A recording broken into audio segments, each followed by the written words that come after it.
Okay, well, great to see everyone. Really excited today because we've got, I would say, a really interesting meeting today. We are working for some time with Bachelor Control, and Michael Bachelor is here. Will demo what we were doing in the context of a smart city.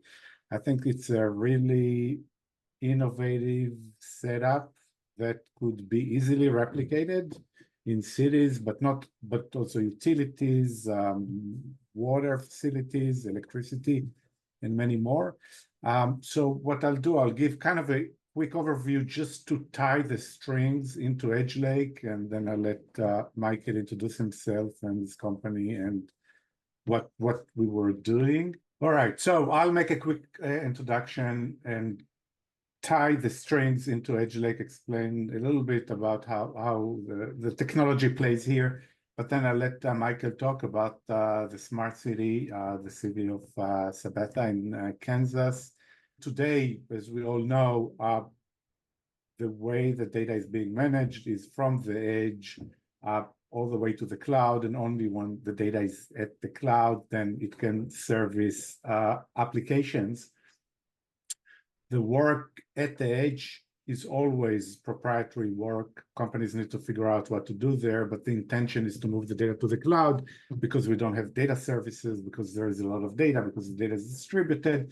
And what EdgeLake is delivering is a setup where data can remain at the edge, managed at the edge with high degree of automation, and then service to the application from the edge without the cloud. Not that companies will not use the cloud, but in a much lower capacity and obviously much lower cost. And there are lots of advantages to this setup. And I think the city of Sabetha is an example how we could make the story reality and deliver the functionality in a very easy and simple way.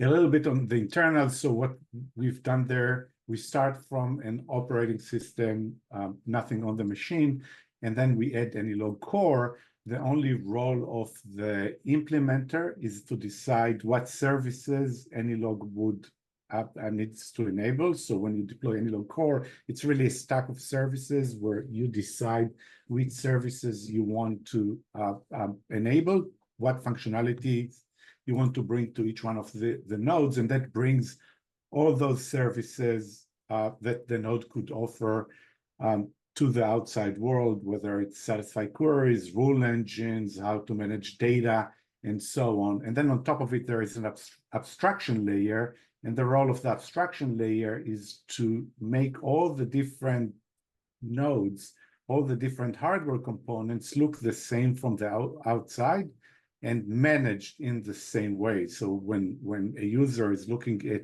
its distributed edge, he sees a lot, he can see the different instances, but they are all look the same and managed in the same manner. And then on top of it, there are a bunch of there is a command line interface and a lot of APIs. The more maybe interesting point is, well, that's on one node, we have a lot of those. How do we manage when we have a lot of instances that are different in terms of their location, physically located in different places, and the data could be distributed in many places? Well, the answer is there is a virtualization layer that spans across the entire edge and the entire nodes that participate here. And then when queries go to a specific node, and those queries could come from the cloud or from the edge, this node is able to see the entire instances that are there, and the queries are translated in using the underneath a network in a peer-to-peer way.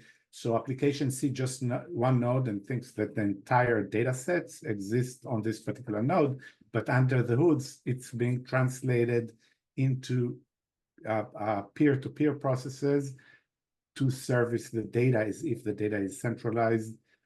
This is based on virtualization. The blockchain is part of this setup, and so there is no need to centralize the data in order to extract the value that companies need from their data. So more specifically on the city architecture, and Michael will talk about that in more details. We've got different infrastructure. These are delivering the data to different nodes at the edge, and basically all that there is to do is connect the dashboards and the applications to one of the nodes in the network. We like to make it a dedicated node, although it doesn't have to. It could be any one of those nodes. The query just go to an arbitrary node in the network and could query the data that it needs as if the data is centralized. Right now, I think that's how it works. We want to make a dedicated query node such that we would not hit nodes that are connected to devices, but that's more of the details that Michael could talk about. And just before I give, I'll move the process to Michael. I just want to say what are the things that I think you need to look at in to see the context of the deployment. I think you need to think about it, or while Michael is explaining, in the context of scaling and performance. This is real time. We could have many, many nodes. The scaling characteristics are very strong here, and we could have a talk dedicated just for this concept. The high degree of automation, it's zero coding, it's only deploy and configuration, nothing else that needs to be done. No dependency on the cloud, immediate go-to-market, and all of that leads obviously to a very low cost, a completely different cost factor. And with that, let me introduce Michael Bachelor from Bachelor Control. Our history, industrial control systems, we've been in that business since 1983 in various stages of industrial control, from relay control to the early PLC days, some hybrid DCS work, food and beverage largely. So we've been into the PLC visualization of your HMI, SCADA kind of work for various industries, but a whole lot of food and beverage and ingredient handling. The business wanted us to help them orchestrate people and materials and working with the equipment to queue up work that the control system would do. So we gradually did a little bit of MES type work for operations workflow, for data collection, and reporting and such. Well, it matured that forward into wanting better analytics for performance improvement, for maintenance, and so forth. That got us forward into wanting to get better technologies, for better solutions for the customers, and better technologies to apply them. Our city, where I live, small town in Kansas, I walked down the street and asked us for help 20 years ago, and we're replacing old technology that was a quick poor man's way of capturing real-time data to have a little bit of historical data to monitor power and troubleshoot. So now, you know, there's trouble with some obsolete old technology. Communications not necessarily dependable, so we upgrade some of those components. But the thing about an HMI or SCADA package is typically that the people looking at it are the people that are working in front of it all the time. And you'll have varying degrees of how well supervisors and managers go look at it. But when you want somebody's attention on a problem, and it's not related to the operator's work, that could be something that you miss. The operator isn't necessarily looking at things that are extra noise. They're looking at what they need to run the plant, and the person that wants to see that extra noise doesn't necessarily see it. So visualization in front of the right people is a part of the problem, along with just having technology that you can double check that you're actually working, you're communicating, the device or sensors working, and I'm getting the real information back. The architecture, I'll show you the dashboards live here in a minute. They're a bit of a work in process, but they are live. We have 3 Lenovo ThinkEdge SE30s for industrial PCs, 1 at each plant. So this is just a quick and dirty sketch.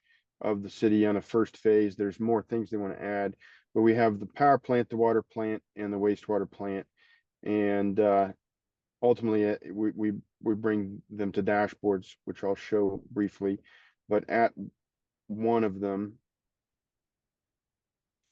we have PLCs at each location that pull in the operational technology data from the equipment, from the devices and sensors. We are talking to that through a tool called Fusion and pulling that data, flowing it to AnyLog, to the EdgeLake. And we're doing that on each of the 3 industrial PCs. And there's not to get into the weeds of it, but there's a method for how you want to break out your flows and feed it to AnyLog so that you have your schema come out automatically like you want to, without a lot of excess work, and making it easy to query up the data for dashboards, sort of in a SQL view kind of way. That's just easy collection of data to get to the dashboard the way you want it, 1 or more per dashboard, depending on what you want to do. It queues up dashboard work quite well, which is one of the things that we want to do, because you're going to want to think of this. This is a small thing with 3 industrial PCs, 3 nodes in a small citywide data lake that they have active right now. But you want to be able to do this so that 3 becomes 30, becomes 300, and 3,000 and beyond. As far as nodes, how do you stand that up? And that's one of the zero code kind of requirement or benefits, that we have this model of a device and get it loaded, get it out there, and start grabbing the data, queuing it up, and grabbing the data at the site and getting it into AnyLog should be the most work, besides some artwork a little bit on the dashboards, and that could apply to the collection of all the nodes. So you have a net reduction in labor compared to old school Historian or SCADA, and you have less investment of hardware licenses and all of the typical IT support. This happens to be Windows IoT with containerization. Linux is certainly an option, and maybe better for many situations. In fact, I think I would have to go that way if I were to have a large number of nodes and find a better way to manage all the containers. Feeding Grafana, we have Grafana loaded locally as well, in a container, and it's nothing's on the cloud, because it doesn't need to be. We're probably going to add some high availability resiliency by renting some storage on the cloud, but that's not the same thing as using all their data services. And that'll just be another node extending the lake, our terms of how it works, to the cloud. So that's a brief run through of that architecture. They're monitoring, the real power, the reactive power, the frequency, amps and kilovolts and such like they want. If you want to go a little bit more into their phases here, you can just go view and tinker with this all you want to get into the weeds, and then you can go right back. So that's just sorry, Michael, just to say, this is live demo connected to the nodes at the edge, right? Yeah. It's not yet. Yep, it is. It's live over VPN, via my phone hotspot, sitting in the back of my SUV. So it's good enough connection, fortunately. And basically, just kind of keep it simple. You can pick any feeder you want. It doesn't have to be the power. So the city produces its own power on and off and sells back to the grid, and then we'll turn off and use and buy the grid. So it's two-way. And you can just go, I'm not going to go down through all these. Some of them, they're not running. So I could pick one and it shows zeros. Well, that's not false. That part of that's not running. But in any event, it'd be snappier if it wasn't on my current internet connection doing what I'm doing. But that's cycling through the plant right now. As a limitation of the city, I don't have more because we need to actually expand out to more. We're monitoring the feeders that the generators are powering. We're not monitoring the generator maintenance itself, even though we can when we have an upgrade to that PLC and communication. So then we'll add that generator maintenance information as well. The intent is to make it a little bit of a revenue generator for the city as well by adding the property specific analytics to make it multi-tenant and present it to them, whether it's a home, small business, or a large, like a manufacturing production. So, which we actually do have in my small town. We have actually a fair amount of that. So that's power. I'll go over to wastewater. Michael, just one comment on that, which I think something that you said and needs to be highlighted is if we were to connect additional reads from the PLCs, there is no needs in DBAs to create schemas and so on. All the logic of the data storage is fully automated. Correct. So it's just a decision what you want to bring from the PLCs to the edge nodes, but from there on, everything is automated. Yeah, a little bit of getting used to the method of how you want to feed those flows, but yeah, correct. Even if you have the skills to do all that schema development, it's time, and we don't want to have to spend a lot of that time. So over in wastewater, this gets real simple for that particular operator. I sit down and I ask the operator what they want to see, and it's largely what they have now. But these items, influent, UV, dissolved oxygen, and the blowers, this is the screen that over in wastewater will be sitting up most of the time. It's that simple. But it'll also be able to be anywhere else they want to be. Any PC, tablet, phone that they have, as long as they have the rights to access it. This is all read only, but security is still going to be a concern in a different topic that we do address. And then we cycle through and can see the other screens as we need. That's a work in process. We're going to let the city do a site acceptance testing period before we trigger up their monthly invoicing. So that's pretty much wastewater. Water's pretty simple and important. It's one screen that we need to put stuff that they want to see on it for dashboarding, and that's that.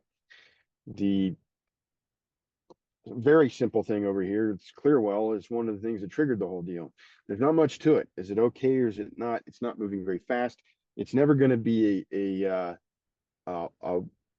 sprint kind of an emergency because it doesn't move that fast. But it is a big deal to deal with it if it's going if you're going low. So simple as that. It's the digital transformation version of historian replacement. Plus, you got the visuals, and it's not just sitting there in some forever database of time series data. We have the faster to put together, lower cost on-site install, the manageable subscription. It stands up faster. You've got your data lake for spreading, leveraging your resources all together instead of just being standalone. And it's on the edge. So some of the differences between that and the cloud helps out improve old historian architecture, where you have on-premise administration that's heavy, but you might not be logging your data as you might have to load less data up there to manage data load. And we don't care how fast that we're logging the data. We don't need to log it more than we need to. It's just going to be a matter of your storage space of the edge devices that you use, and make those appropriate as the situation fits. If it's just a remote site with 5 points, you'll make that really small. If you're in an industrial site that has 20,000 points, okay, that's going to be more of an install, but that's also financially acceptable in that case. And the data lake doesn't care. It's not going to overload the small thing with the large plant stuff. So that gives you control of your edge You're not beholden to the connection. You're not kind of down temporarily from an on-premise standpoint. Obviously, you need internet to get to it remotely, but the cost is better than what we were seeing was going to be on the cloud as well. If you're going to start storing up a bit of data, if you store a ton of data, then now it's a major cost difference. The more you grow with the cost with the data, the more cost effectiveness will be there, because we don't care about how many points you have. We care how many things we're talking to and sending data to. We care how many nodes there are. And as long as those nodes can store the data, it doesn't matter if you have 5 points coming through a PLC or 50,000 points coming through a PLC. Well, Moish, that's the quick and dirty. Obviously, what the city cares about is just these dashboards. They don't get what's underneath, but they do care about the cost. And what's interesting, and I kind of hit me where, we deployed it, and then there was a question, so do we need the cloud? And the answer is no. So basically, the city could run completely without the cloud. As Michael said, we will use the cloud, but just for backup, just storage, no cloud services. So huge cost advantage here. The second thing that I want to emphasize is that there were no DBAs or software engineers other than the dashboard. The dashboard, there was effort and I think a great visualization, but on the data capturing, on the data storage, nothing to do, just deploy EdgeLake and push the data in. And the scaling characteristics, the idea is that this is a very replicable setup. We could take it and from the small number of nodes here, it's a small city, add as many nodes that we need. In a larger city, it would work. So it's just, again, as we replicate it, it just becomes a deployment issue, not a development issue, and it could manage underneath. And some people seen the presentation have tried it, the scaling characteristics, which are very important. And maybe the last thing that I would mention, the fast deployment, assuming Michael is trained or a team is trained, it's just a few days of work, which replace many months of work with engineers that needs to figure out what is the data that comes in, what to do with the data, which data remains at the edge, which moves to the cloud. I mean, as you could see in this example, there are things that needs to be done in real time. So a cloud alternative would have now to split and have a process at the cloud and a proprietary process at the edge. And with EdgeLake, all that is gone with a single unified data lake that satisfies the real-time requirements, that keeps the history, could serve and replace historian. And again, just within a few days of work.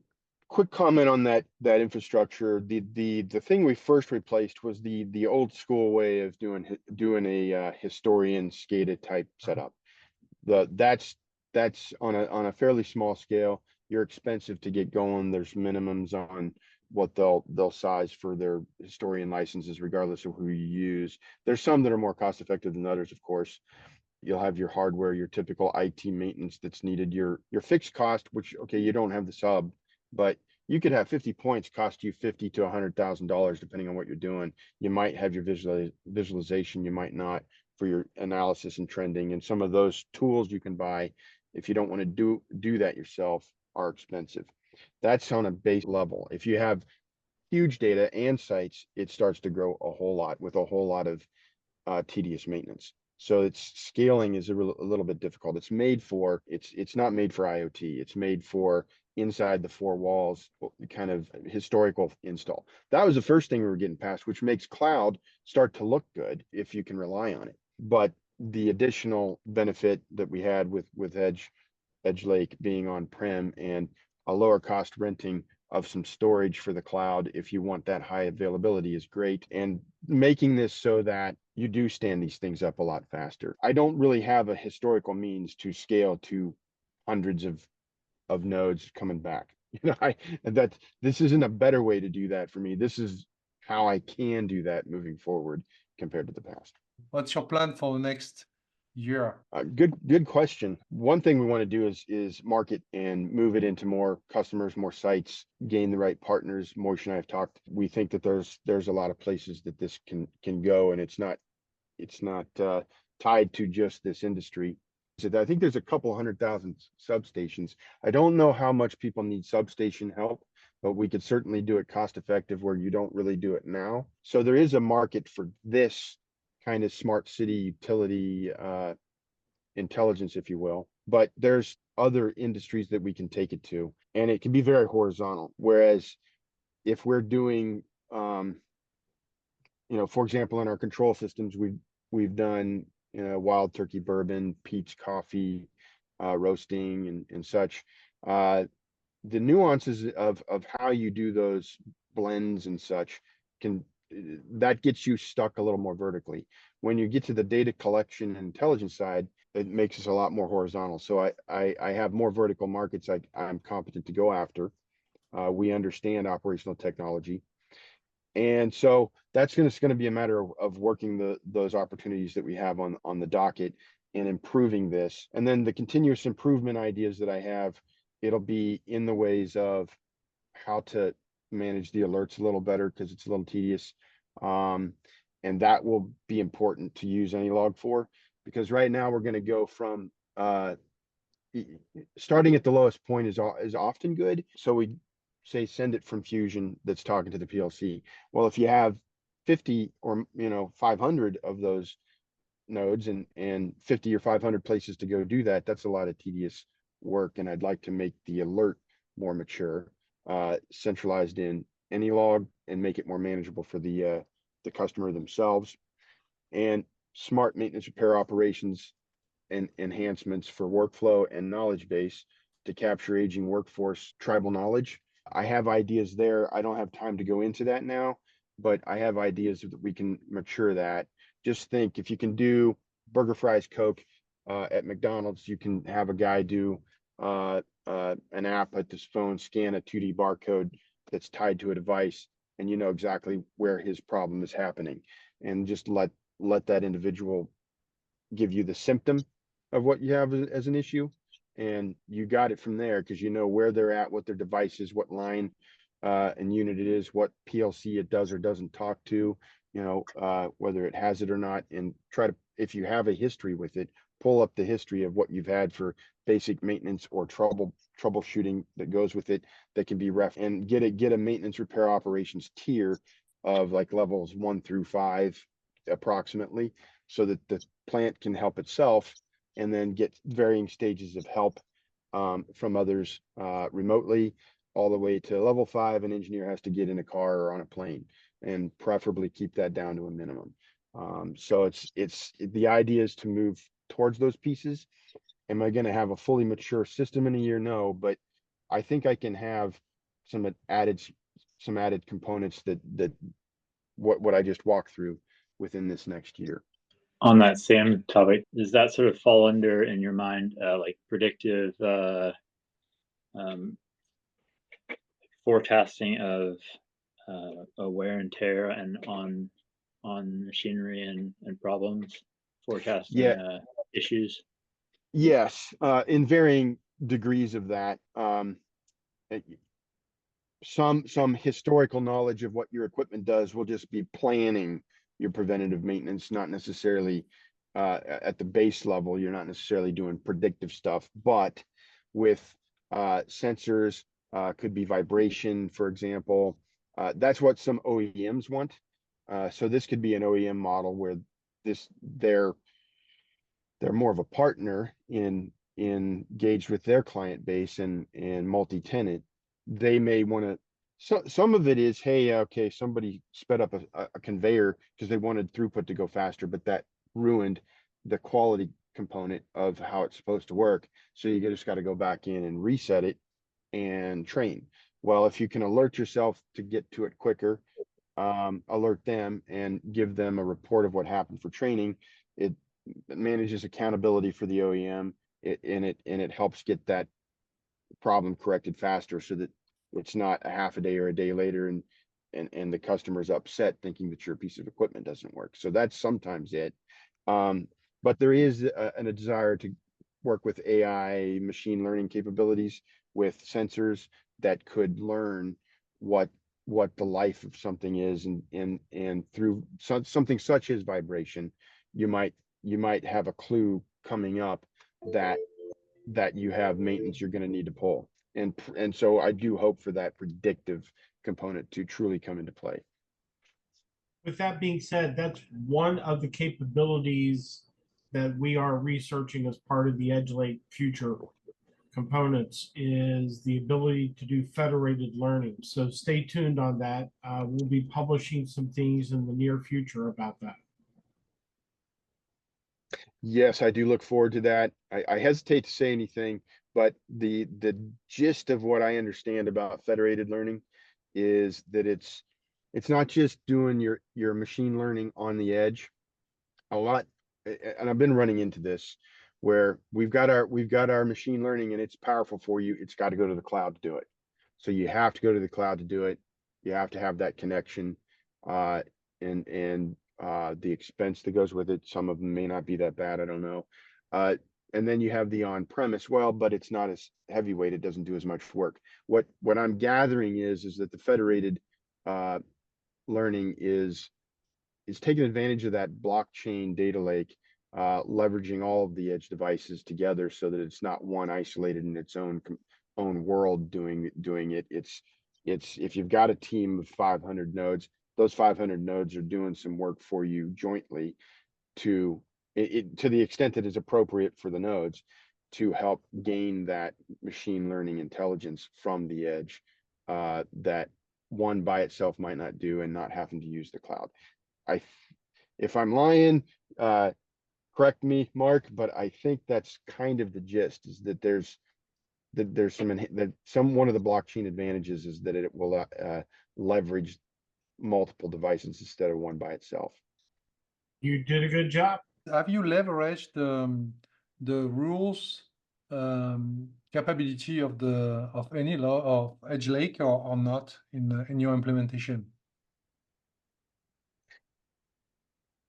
The rules, I might need help with that question from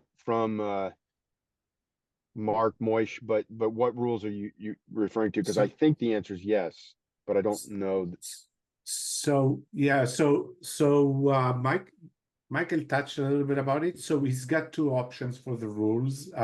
So there is a platform that is using that sits on the PLCs and pulls the data. He could put some rules there, but as he said, he needs to go to all the PLCs and do it. And if there are lots of those, it's complicated. If he puts the rules on EdgeLake, then in a single place he could manage in a single place all the rules of many PLCs. So we do have some rules now, but this is one of the things that Michael needs to also push into the platform. The rule engine right now is mostly looking at disk space and not directly related to the data coming in.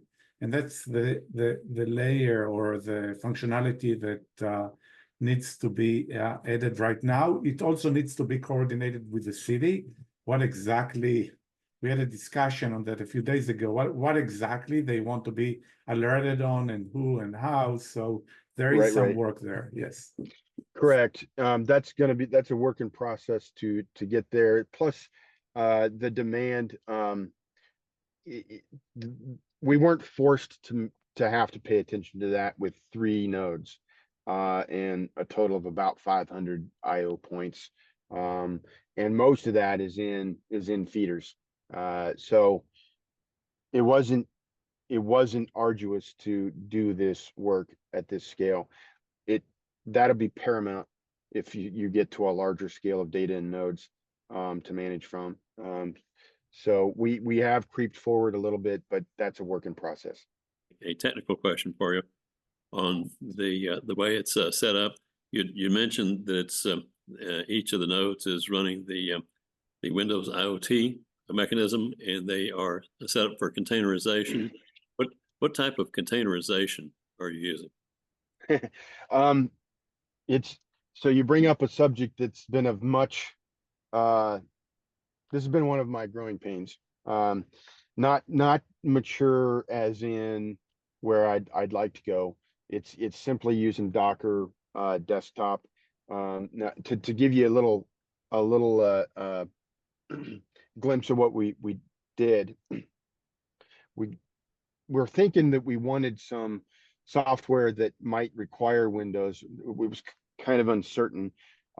Some of the use cases for Windows that will continue to get pushed in the future is that some OEM customers, they're not going to know Linux, and even if they don't have to, that there's a difference between having to and perception.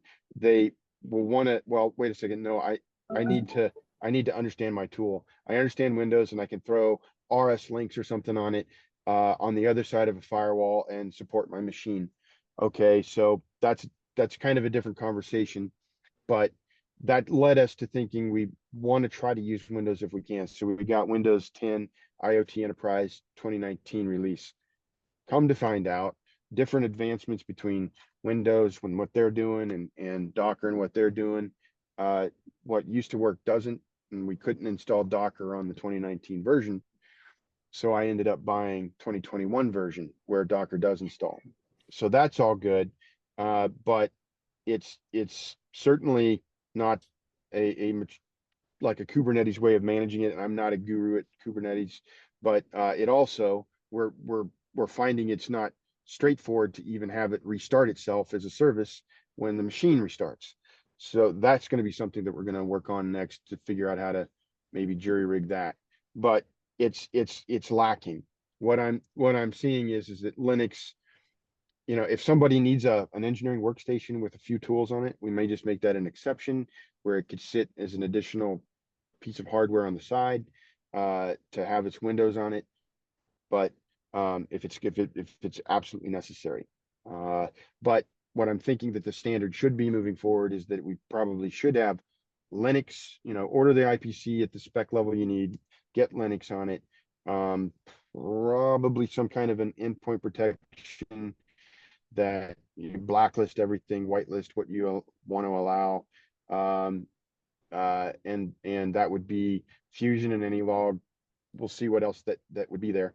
And I have, and I'm going to start to talk outside of my bounds here, where I'll start lying to you about how things work. But I would like Open Horizon to be something that, if I have scale, be that zero trust management of, preferably actually deploying, but certainly supporting and maintaining all of the nodes if it's a larger scale of nodes.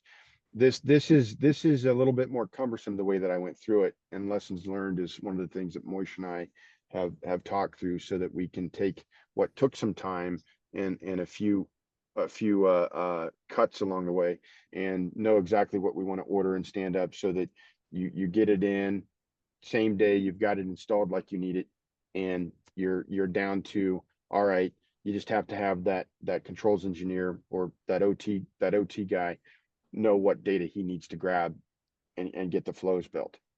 You know, so hopefully you're to sweating over the flows first day or second day that you get it, and then the workload is just down to how much data are we talking about. It's obviously not going to be a few days if you got 10,000 points, but you don't have to build out a schema either. You just need to know how you kind of want to group them and build the flows, and that doesn't even have to take long.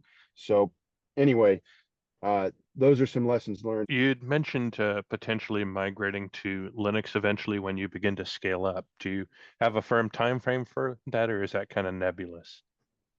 So at the city where I'm at, it may not be a change, or it may, and we're going to play that by ear. It depends on how cumbersome it is to keep with Windows and whether or not we need it.